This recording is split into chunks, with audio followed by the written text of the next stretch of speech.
क्या आपको पता है, बहुत समय पहले धरती और स्वर्ग के बीच एक ऐसी घटना घटी जिसने पूरी सृष्टि को हिला दिया। यह कोई साधारण कथा नहीं, यह है वायुपुत्र हनुमान की कहानी। एक दिव्य बालक, निर्भीक, जिज्ञासु और अपार शक्ति से भरपूर, जिसने आकाश में चमकते सूर्य को एक फल समझ लिया और सामने थे महान गुरु सूर्यदेव, तेज, ज्ञान और समय के स्वामी। यही वह क्षण था जहां शक्ति की परीक्षा हुई और एक बालक महाबली हनुमान बना। यह है वायुपुत्र हनुमान और उनके महान गुरु सूर्यदेव की अद्भुत, दिव्य और अविस्मरणीय कहानी।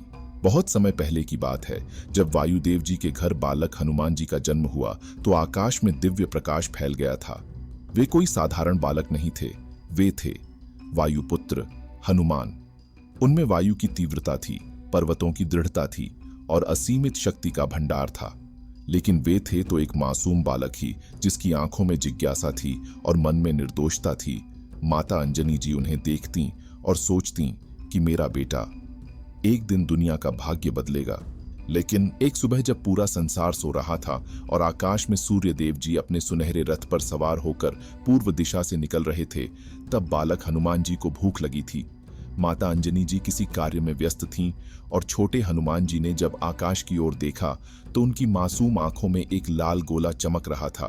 वह सूर्य इतना लाल था, इतना चमकदार था कि बालक हनुमान जी को लगा यह कोई रसीला फल होगा, शायद आम होगा या कोई अन्य मीठा फल होगा जो मेरी भूख मिटा देगा। और फिर क्या था, बालक हनुमान जी ने अपनी दिव्य शक्तियों का प्रयोग किया और आकाश की ओर उड़ने लगे। हवा में तैरते हुए वे सूर्य की ओर बढ़ते गए और अपने मन में सोच रहे थे कि वाह, कितना बड़ा और सुंदर फल है, इसे खाकर मेरी भूख जरूर मिट जाएगी। उनकी गति तेज थी, उनका संकल्प दृढ़ था और वे लगातार सूर्य के पास पहुंचते जा रहे थे। सूर्यदेव जी अपने रथ पर बैठे थे और अचानक उन्होंने देखा कि एक छोटा सा बालक उनकी ओर आ रहा है। वे चौंक गए। उन्होंने सोचा, यह कैसा बालक है जो मेरे तेज से नहीं डरता, और उन्होंने अपनी गर्मी बढ़ा दी ताकि यह बालक वापस लौट जाए। लेकिन आश्चर्य, हनुमान जी पर इसका कोई असर नहीं हुआ, क्योंकि वायुपुत्र के शरीर में वायु की शीतलता बसी थी जो सूर्य के ताप को संतुलित कर रही थी। और फिर एक अविश्वसनीय घटना घटी। बालक हनुमान जी ने सूर्य को अपने मुख में रख लिया। उस पल पूरा संसार अंधकार में डूब गया, जैसे किसी ने एक झटके में सारे प्रकाश को बुझा दिया हो। पृथ्वी पर अचानक रात छा गई, पक्षी घोंसलों में लौटने लगे, लोग घबरा गए और स्वर्गलोक में हलचल मच गई। सभी देवता व्याकुल हो उठे। ब्रह्मा जी, विष्णु जी और महादेव सभी चिंतित थे। सूर्य कहाँ गया? यह क्या हो रहा है? तभी देवराज इंद्र को आभास हुआ कि निश्चय ही कोई महाशक्तिशाली राक्षस सूर्यदेव को निगल रहा है। क्षण भर की देरी किए बिना उन्होंने अपना दिव्य वज्र उठाया, अपने वाहन ऐरावत हाथी पर सवार होकर गर्जना करते हुए आकाश की ओर प्रस्थान कर गए। जब इंद्र जी ने देखा कि एक छोटा बालक सूर्य को मुख में लिए हुए है, तो उन्होंने सोचा यह कोई राक्षस का छद्म रूप होगा, और क्रोध में आकर उन्होंने अपना वज्र यानी बिजली का वह शक्तिशाली हथियार जो पर्वतों को तोड़ सकता था, बालक हनुमान जी पर फेंक दिया। वज्र तेज गति से आया और हनुमान जी की ठुड्डी पर, जिसे हनु कहते हैं, जोर से लगा। उस प्रहार की आवाज पूरे ब्रह्मांड में गूंज गई। बालक हनुमान जी का छोटा सा शरीर घूमता हुआ आकाश से नीचे गिरने लगा। उन्होंने सूर्य को छोड़ दिया और पृथ्वी पर आ गिरे। उस चोट के निशान से ही उनका नाम हनुमान पड़ा, क्योंकि उनकी हनु यानी ठुड्डी पर वज्र का प्रहार हुआ था, और उस दिन से वे हनुमान के नाम से जाने गए।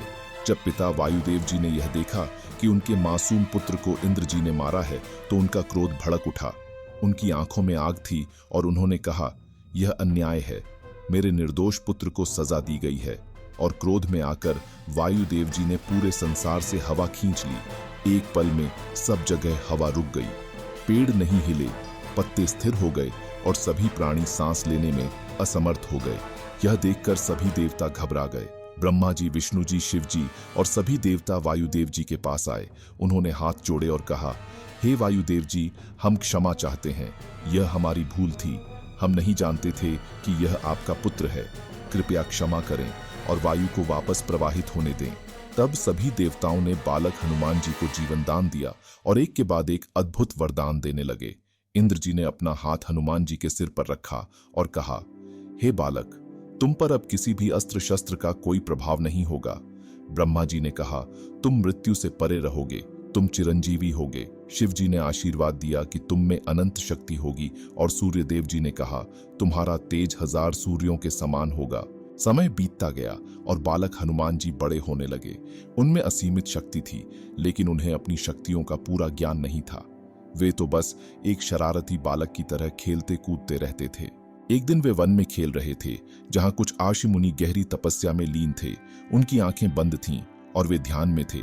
बालक हनुमान जी ने शरारत में उनकी लंबी सफेद दाढ़ियां खींची, उनके कमंडल उलट दिए और उनकी तपस्या में विघ्न डाला। क्रोधित अर्षियों ने आंखें खोलीं और हनुमान जी को देखा। उन्होंने कहा, हे बालक, तुमने हमारी तपस्या भंग की है, इसीलिए हम तुम्हें श्राप देते हैं। तुम अपनी शक्तियों को भूल जाओगे और जब तक कोई तुम्हें तुम्हारी शक्ति की याद नहीं दिलाएगा, तब तक तुम्हें अपनी शक्ति का ज्ञान नहीं होगा। यह श्राप एक प्रकार से वरदान बन गया, क्योंकि अब हनुमान जी की अपार शक्ति नियंत्रित हो गई थी। माता अंजनी जी और पिता केसरी जी को चिंता हुई। उन्होंने सोचा, हमारे पुत्र में इतनी शक्ति है, लेकिन उसे उचित शिक्षा की आवश्यकता है। वे अनेक ऋषियों के पास गए, लेकिन सभी ने मना कर दिया, क्योंकि हनुमान जी की शक्ति को नियंत्रित करने का साहस किसी में नहीं था। तब हनुमान जी ने एक निर्णय लिया। उन्होंने सोचा, संसार में सबसे बड़े ज्ञानी कौन है? सूर्य देव जी, जो त्रिलोक में सब कुछ देखते हैं, सब कुछ जानते हैं। और हनुमान जी उड़ते हुए सूर्य देव जी के पास पहुंचे।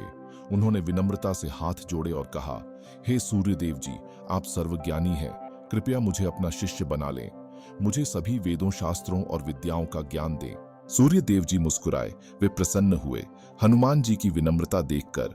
लेकिन फिर उन्होंने गंभीरता से कहा, हनुमान जी, मैं तुम्हें शिक्षा नहीं दे सकता।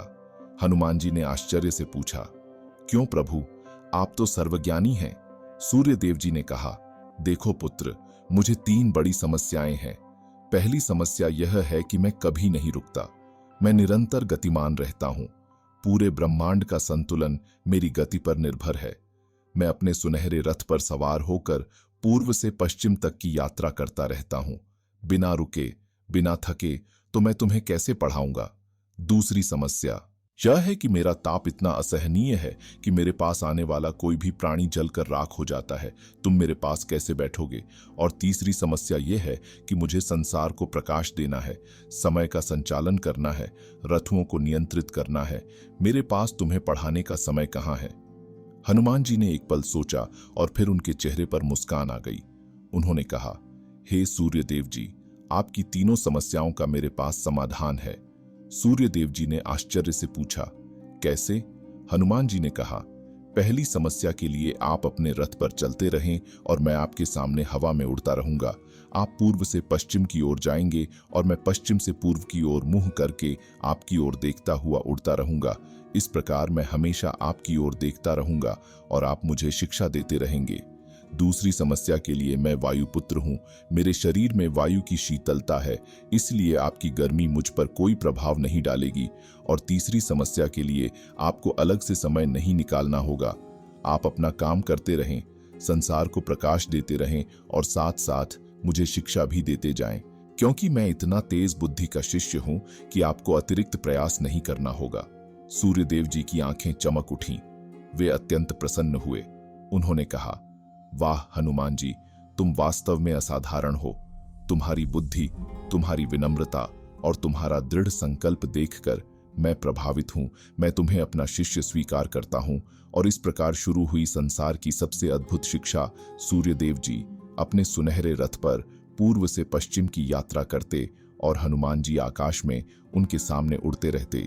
पीछे की ओर चलते हुए, हवा में तैरते हुए सूर्यदेव जी की ओर देखते हुए सूर्यदेव जी ज्ञान की वर्षा करते जाते और हनुमान जी उसे अपने मन में समेटते जाते। हनुमान जी की बुद्धि इतनी तीव्र थी कि सूर्यदेव जी को एक बार कहना पड़ता और हनुमान जी तुरंत समझ जाते। उन्हें कोई भी बात दोबारा समझाने की जरूरत नहीं पड़ती थी। उन्होंने 4 वेद सीखे, ऋग्वेद, यजुर्वेद, सामवेद, अथर्ववेद, 9 प्रकार के व्याकरण सीखे। इसलिए उन्हें नव व्याकरण पंडित कहा जाता है। और आश्चर्य की बात यह है कि केवल 60 घंटों में या कुछ मान्यताओं के अनुसार 60 दिनों में हनुमान जी ने संपूर्ण ज्ञान प्राप्त कर लिया। यह असंभव लगता है, लेकिन हनुमान जी की स्मरण शक्ति इतनी अद्भुत थी कि एक बार सुना तो जीवन भर के लिए याद रहा। जब शिक्षा पूरी हुई तो सूर्यदेव जी की आंखों में आंसू आ गए। प्रसन्नता के आंसू उन्होंने कहा, हनुमान जी तुम सर्वश्रेष्ठ शिष्य हो। तुमने जिस लगन से सीखा है उससे मैं धन्य हो गया। अब तुम संपूर्ण ज्ञानी हो। हनुमान जी ने विनम्रता से हाथ जोड़े और कहा, हे गुरुदेव, ये सब आपकी कृपा है। अब कृपया मुझे आज्ञा दें कि मैं आपको गुरु दक्षिणा में क्या दूं। सूर्यदेव जी ने कहा, नहीं वत्स, मुझे कुछ नहीं चाहिए। तुम्हारी विनम्रता ही मेरे लिए सबसे बड़ी गुरु दक्षिणा है। लेकिन हनुमान जी नहीं माने। उन्होंने कहा, गुरुदेव, बिना गुरु दक्षिणा के मेरी शिक्षा अधूरी रहेगी। सूर्यदेव जी ने कुछ पल सोचा और फिर कहा, यदि तुम्हें गुरु दक्षिणा देनी ही है तो मेरे पुत्र सुग्रीव जी की सहायता करना। मेरे पुत्र सुग्रीव जी बड़े कष्ट में हैं। उनके बड़े भाई बाली जी ने उन्हें राज्य से निकाल दिया है और उनकी पत्नी रूमा जी को भी छीन लिया है। सुग्रीव जी अकेले हैं, असहाय हैं। उनकी सेवा करना, उनकी मदद करना। हनुमान जी ने तुरंत स्वीकार किया और कहा, जैसी आपकी आज्ञा गुरुदेव, मैं सुग्रीव जी की सेवा करूंगा, उनके कष्ट दूर करूंगा और यह मेरा प्रण है। और इस प्रकार हनुमान जी सुग्रीव जी के सबसे विश्वास पात्र मित्र और मंत्री बन गए। समय बीता और वह क्षण आया जब भगवान राम वनवास में थे। सीता माता का हरण हो चुका था और वे उन्हें खोज रहे थे। तभी हनुमान जी ने अपनी गुरु दक्षिणा पूर्ण की।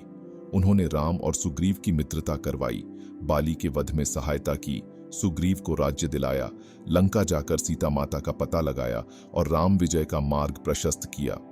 यह सब उसी वचन का परिणाम था जो उन्होंने अपने गुरु सूर्यदेव को दिया था। शिक्षा पूर्ण होने पर सूर्यदेव ने हनुमान जी के मस्तक पर हाथ रखकर आशीर्वाद दिया कि उनका तेज 1000 सूर्यों के समान होगा। वे चिरंजीवी रहेंगे और उनका ज्ञान संसार का मार्गदर्शन करेगा। परंतु अपार शक्ति और ज्ञान प्राप्त करने के बाद भी हनुमान जी में अहंकार का लेश मात्र नहीं आया। वे स्वयं को सदैव रामदूत ही कहते रहे। यही सच्चे ज्ञान की पहचान है, जहां सामर्थ्य हो पर स्वयं का बोध न हो, जहां शक्ति हो पर समर्पण उससे बड़ा हो। यह कथा हमें सिखाती है कि गुरु के प्रति समर्पण, ज्ञान के प्रति लगन और अहंकार से दूरी ही आत्मोन्नति का मार्ग है। शक्ति तब तक पवित्र है जब तक वह सेवा में लगी हो। ज्ञान तब तक सार्थक है जब तक वह समाज और धर्म की रक्षा में उपयोग हो। हनुमान जी हमें बताते हैं कि सच्चा महान वही है जो स्वयं को ईश्वर का सेवक माने। जब मन में विनम्रता, कर्म में निष्ठा और हृदय में भक्ति हो, तभी जीवन प्रकाशमय बनता है। जय श्री राम, जय हनुमान। वीडियो पसंद आए तो लाइक करें, चैनल को सब्सक्राइब करें और कमेंट में जरूर लिखें, जय सूर्यदेव, जय हनुमान जी। धन्यवाद।